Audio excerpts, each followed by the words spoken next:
اعوذ باللہ من الشیطان الرجیم پناہ مانگتا ہوں میں اللہ کی شیطان مردود سے۔ بسم اللہ الرحمن الرحیم شروع اللہ کا نام لے کر جو بڑا مہربان نہایت رحم والا ہے۔ اور جب تم نے موسیٰ سے کہا کہ موسیٰ جب تک ہم اللہ کو سامنے نہ دیکھ لیں گے تم پر ایمان نہیں لائیں گے، تو تم کو بجلی نے آ گھیرا اور تم دیکھ رہے تھے۔ پھر موت آ جانے کے بعد ہم نے تم کو اثر نو زندہ کر دیا تاکہ احسان مانو، اور ہم نے بادل کا تم پر سایہ کیے رکھا اور تمہارے لیے من و سلوہ اتارتے رہے کہ جو پاکیزہ چیزیں ہم نے تم کو عطا فرمائی ہیں ان کو کھاؤ پیو، مگر تمہارے بزرگوں نے ان نعمتوں کی کچھ قدر نہ جانی اور وہ ہمارا کچھ نہیں بگاڑتے تھے بلکہ اپنا ہی نقصان کرتے تھے۔ اور جب ہم نے ان سے کہا کہ اس گاؤں میں داخل ہو جاؤ اور اس میں جہاں سے چاہو خوب کھاؤ پیو، اور دیکھنا دروازے میں داخل ہونا سجدہ کرتے ہوئے اور حطوتن کہنا، ہم تمہارے گناہ معاف کر دیں گے اور نیکی کرنے والوں کو اور زیادہ دیں گے، تو جو ظالم تھے انہوں نے اس لفظ کو جس کا ان کو حکم دیا تھا بدل کر اس کی جگہ اور لفظ کہنا شروع کیا،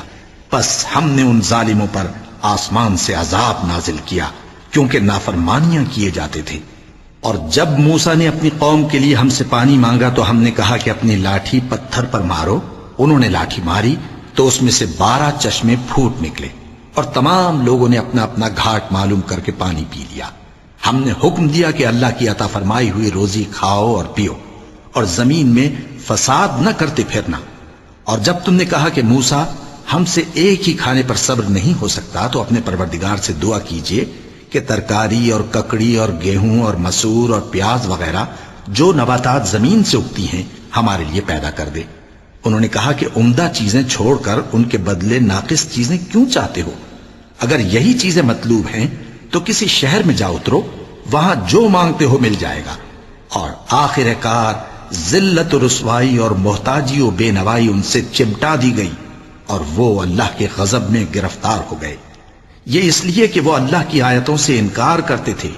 اور اس کے نبیوں کو ناحق قتل کر دیتے تھے، یعنی اس لیے کہ نافرمانی کیے جاتے اور حد سے بڑھے جاتے تھے۔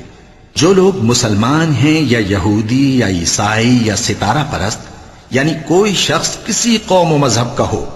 جو اللہ اور روز قیامت پر ایمان لائے گا اور عمل نیک کرے گا تو ایسے لوگوں کو ان کے اعمال کا صلہ اللہ کے ہاں ملے گا اور قیامت کے دن ان کو نہ کسی طرح کا خوف ہوگا اور نہ وہ غمناک ہوں گے۔ اور جب ہم نے تم سے عہد کر لیا اور کوہ طور کو تم پر اٹھا کھڑا کیا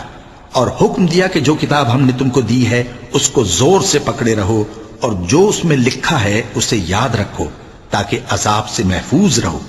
پھر تم اس کے بعد عہد سے پھر گئے،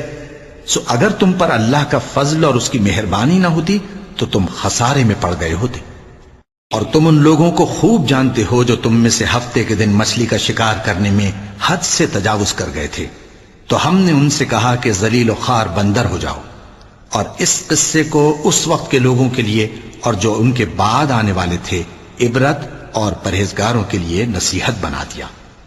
اور جب موسیٰ نے اپنی قوم کے لوگوں سے کہا کہ اللہ تم کو حکم دیتا ہے کہ ایک بیل ذبح کرو، وہ بولے کیا تم ہم سے ہنسی کرتے ہو؟ موسیٰ نے کہا کہ میں اللہ کی پناہ مانگتا ہوں کہ نادان بنوں۔ انہوں نے کہا کہ اپنے پروردگار سے التجا کیجئے کہ وہ ہمیں یہ بتائے کہ وہ بیل کس طرح کا ہو۔ موسیٰ نے کہا پروردگار فرماتا ہے کہ وہ بیل نہ تو بوڑھا ہو اور نہ بچڑا بلکہ ان کے درمیان یعنی جوان ہو،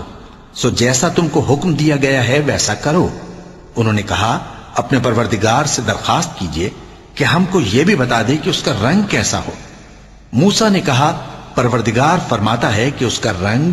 گہرا زرد ہو کہ دیکھنے والوں کے دل کو خوش کر دیتا ہو۔ انہوں نے کہا اب کے پروردگار سے پھر درخواست کیجئے کہ ہم کو بتا دے کہ وہ اور کس کس طرح کا ہو، کیونکہ بہت سے بیل ہمیں ایک دوسرے کے مشابہ معلوم ہوتے ہیں اور اللہ نے چاہا تو ہمیں ٹھیک بات معلوم ہو جائے گی۔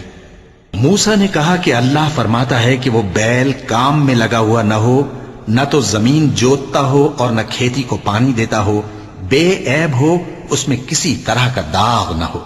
کہنے لگے اب تم نے سب باتیں درست بتا دیں، غرض بڑی مشکل سے انہوں نے اس بیل کو ذبح کیا جبکہ وہ ایسا کرنے والے لگتے نہ تھے.